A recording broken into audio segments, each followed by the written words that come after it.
starting with our MLB panel. DraftKings contributors Stan Sun, Nick Friar, and RotoWire's Erik Halterman, who has a new camera so we could see each pore and hair on his face and even more pixels. Price checking on today's 14-game slate. Nick, who's your pitcher at $8,000 or higher? There are a lot of options here today, Emerson, or should I say Jesse? I'm so confused now with all the. We're both beautiful. Well, okay. So I'm going to go with Jack Flaherty today at 9.4K versus Colorado. And look, they're fine against right-handed pitching this year.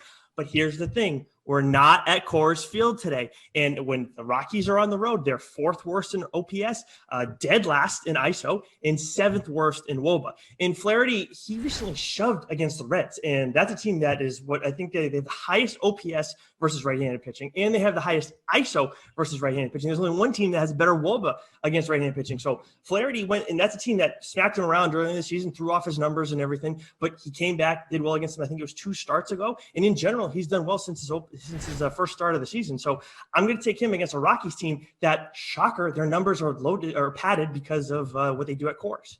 Oh, yeah. Stan, what do you want to do here, man? Pitcher 8K or higher?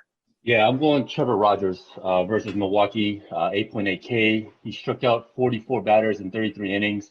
The swinging strike rate is 16.5%, and that's 4th best in the league. So only DeGrom, Bieber, and Glasnow have a better higher rate. He's only allowed 2 home runs on the season. You know, he is due for a little regression as the left on base percentage is high, but the FIP is still only 2.59, and Milwaukee, they're 5th in strikeouts against left-handed pitching. All right, that leaves you, Eric. Talk to me, buddy. Where are you spending money? Yeah, I'm on Team Trevor Rogers as well. It's going to be Trevor Rogers in pretty much every Trevor Rogers slate for the foreseeable future until his price rises to match his talent. He's the 3rd highest in points per game among pitchers on this slate, and he's only got the 8th highest price. It's really only probably Blake Snell and Jack Flaherty who I can say are definitely better pitchers than him. That's how good his start has been. 191 ERA is not going to stay that good, but the ERA estimators all love him, have it in the low 3s. We saw some of this last year, even though the ERA was terrible. The estimator still loved him because he strikes out the world 30% last year, 33.8% this season. Walk rate is a little high at 10%, but that's not nothing too crazy. And he's got the velocity. He's got a great home park that he's pitching in against a Brewers team that's a bottom 5 lineup by WRC+. So it's Trevor Rogers day, pretty much every Trevor Rogers start for me right now. Okay, guys, let's talk about dudes swinging the wood. Hitter over 5K. Eric, lead us off. Yeah, let's go with Giancarlo Stanton. Whenever he's healthy, he's right up there, top 3, top 5 hitter in the league. It's tougher for season-long fantasy purposes because you just don't know if you're getting him for 5 games or 155. But for daily fantasy, you're getting him tonight. Of course, this will probably be the night he gets hurt now that I'm saying that, but he's been on fire right now. Homers in 3 straight games, hits in 12 straight games. He's hitting 481 with a 14-13 OPS over those 12 games. And he'll get the platoon advantage against Patrick Corbin, whose ERA starts with an 8.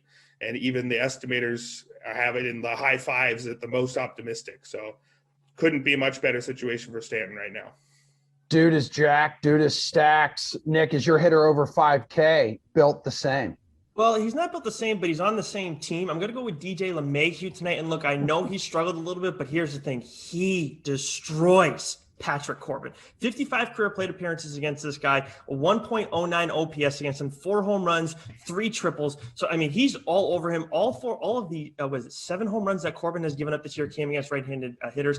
In general, I mean, look, Eric's got the right approach. If you can target Corbin, of course, Giancarlo Stanton is hot, but LeMahieu has history with this guy. And then when you look at the Nationals relievers too, just if you're worried about LeMahieu and how he's going to do against them, they're middle of the pack in terms of WOBA against right-handed hitters. So I'm taking LeMahieu, first guy who Corbin's going to see today.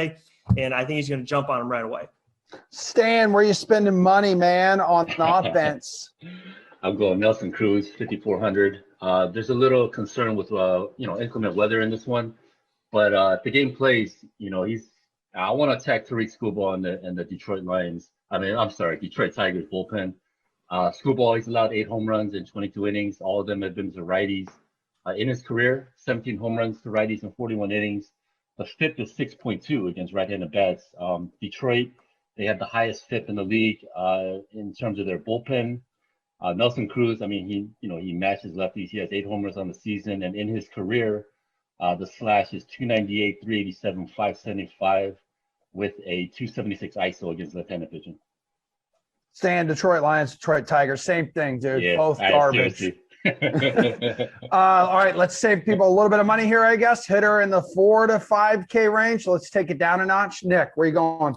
So I'm going to go with AJ Pollock here. There was two games that I was really thinking about targeting aside from Corbin tonight, and I was looking at the Dodgers-Angels game, and then, of course, there's Red Sox-Orioles with Harvey facing the Red Sox for the third time. But I'm going to go with the Dodgers in this range against Griffin Canning, who's given up 5 home runs to right-handed hitters this year. Look, Pollock is good against right-handed pitching. He's not the best Dodgers hitter, but also he's at 4.5K. And believe it or not, he has a better OPS against righties than Mookie Betts does, and he has a 250 ISO against right-handed pitching. The biggest reason that I want a part of this, aside from the fact that I think that Pollock can go and mash against Canning, the bullpen on Thursday night? Oh, they imploded in the 8th inning. So I want to get a piece of that. Helped me hit the over yesterday on the run total. But in general, with the Dodgers tonight, I need a piece of that action. So I'm going to go with Pollock here at 4.5K. Okay, Stan, what do you want to do? I want to attack Ross Stripling today with righties. So I'm going Yuli Gurriel. He's priced at 4,800. He's gone out to a great start, slashing 330, 418, 528, 198 ISO. The walk rate is 13.1%. Strikeout rate is 13.1%. He has 4 home runs on the season. In his career against right-handed pitching, 294, 329, 47, 1 slash with a 177. ISO, Stripling, he has reverse splits, so, he gets hurt from righties. So I like all the power righty bats from Houston today. Okay, Erik, hitter in the 4 to 5K range, please. Yeah, so there's a guy who is tied for the 75th most expensive hitter on this slate, who is maybe the best hitter in the entire league, and that's Juan Soto.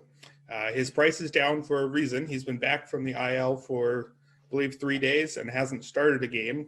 But that's because the Nationals seemingly weren't comfortable with him taking the field with his shoulder issue. Even before he went on the IL, they said he was okay when he was hitting, just having issues fielding, and they're playing in Yankee Stadium, so he should be able to DH. If he's in the lineup, it's just absurd to get a guy who's been compared to Ted Williams for just 4,500.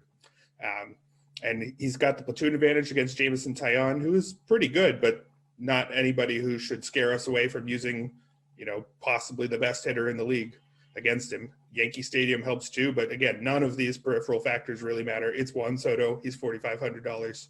We don't have to think about it very hard if he is in the lineup. Okay, Stan, you got to think pretty hard about your value bat, or got a clear-cut favorite? Yeah, because I want to attack Tariq Skubal. So I'm going Miguel Sano, 3,300. I already talked about the Tigers bullpen and Skubal's, troubles against righties. He's gotten off to a slow start, 2 home runs. The ISO is 125, but, he's a career 252 ISO batter. The BABIP is only 160, so some, good fortune should be coming. This is a really good spot, to get right for him. He does strike out a lot, but Skubal only has a 9.8% swing strike rate. As long as the weather holds up, I think, he can do some damage today. Okay. What about you, Erik? Yeah, I'm going to go with a guy I went with last week, or maybe it was earlier this week, and it didn't work out for me. So it's time for it to work out this time, which is Kyle Tucker at just 3,100. When he's on, he's a lot more than a 3,100 player. Probably guess that he's probably in the mid 4,000s when he's hitting right. And I think he actually is hitting right, despite the fact that his slash line sits at 179, 250, 349. He's got a 173 BABIP. A lot of the times when your BABIP is really low, it's because you're not making good contact, but that's just not true for Kyle Tucker. According to StatCast, his expected batting average is 487. His expected slugging is 540. So it seems like he's hitting the ball as well as ever. It's just been a long run of bad luck for him. He's going to pull out of that eventually. I think getting the platoon advantage against Ross Stripling, who is not intimidating at all, today should finally be the day where I think his actual results match the expected results. Nick, hook us up with a value bat, dude. Check the Red Sox lineup tonight before you put this guy in your lineup. Kike Hernandez got a hamstring injury yesterday, and I would imagine he's going to be out for the game tonight. The guy who came in for him had put up 9 goose eggs in a row before getting 3 hits yesterday. I'm going to go with Franchi Cordero at 2.3K. And look, if he doesn't pan out, go get Kyle Lewis. He's going up against Fulton Evans tonight. He's at 3.7K. But If Franchi is playing tonight, play him just based off what he did yesterday and the fact that he's faced Harvey a couple times already this season. Ride the hot hand. He's cheap that. Why not try and mix it up a little bit here? Let's wrap up this segment by looking at the DK Sportsbook, everybody. What's a baseball bet that tickles your fancy, Erik? Yeah, I'm going to go with the Diamondbacks at plus 118 over the Mets. I can't really figure out why they're the underdog here because they've got Zach Gallen on the mound, and the lineups have actually been basically equal. The Diamondbacks are actually slightly better than the Mets, according to WRC Plus. Very little to separate them, but it's 14th ranked for the Diamondbacks and 18th for the Mets. And Gallen, apparently you can break your forearm and be a completely fine pitcher just a few weeks later. That's something I learned this season. He had a hairline fracture late in spring training, but he's completely fine. He just missed, I think, 2 turns in the rotation. His numbers look as good as ever. 3.48 ERA, pretty much backed up by the peripherals. Career high strikeout rate, just over 30%. A couple more walks than normal, but nothing too worrisome. Then David Peterson, on the other hand, for the Mets, he's fine, but career 3.89 ERA with the estimators putting it more in the mid-4s range, slightly below average strikeouts, slightly above average walks. A decent ground ball rate, but nothing close to Gallen. So I don't get why the Mets are favored here. I think this is pretty easy Diamondbacks for me. Love it, dude. Nick, MLB bet on the DK Sportsbook you like. So I got a few that I like today, but you have to read them all over on DraftKings Playbook today if you want to get all of them. But I'm going to give you guys Carlos Rodon here. His K prop is over. I'm going with the over at 5.5. The payout isn't ideal, but there are some other good ones out there in terms of payout. But this one to me is a lock because he's getting guys to swing outside the zone more than ever, and they're hitting him worse than he ever has. Swing and strike rate is up over 17%, and I know the Royals are in the lower third or one of the lower teams in K percentage versus left-handed pitching, but the Indians are only like half a percentage point better, and Rodon's done that twice against them already this season. Hit the over on today's prop, that is, twice already this year, and he's actually hit the over every time. So 5.5 Ks to me is a lock. So I feel very comfortable with Carlos Rodon over 5.5 Ks against the Royals tonight. Stan the man, bring us home. All right, my bet ties into Nick's recommendation, a pitcher with Jack Flaherty. So I'm going the Cardinals minus 1.5 at plus 108. Flaherty, he is one of my favorite pitchers on the slate. The fifth is 3.28. He struck out 36 and 34.1 innings. Swinging strike rate is 11.1%. The Rockies, they're just completely inept on the road. Away from Coors, they're last in ISO, 8th in strikeouts, 27th in runs scored, and last in home runs. On the other side, Austin Gomber, he's, hashtag not good. Swinging strike rate, only 8.2%. He's only allowed 3 home runs in 29 innings, but, he's walked 20 batters. The Cardinals as an offense, they strike out the fewest times in baseball against left-handed pitching, and they're 6th in ISO. So, offense, defense, special teams.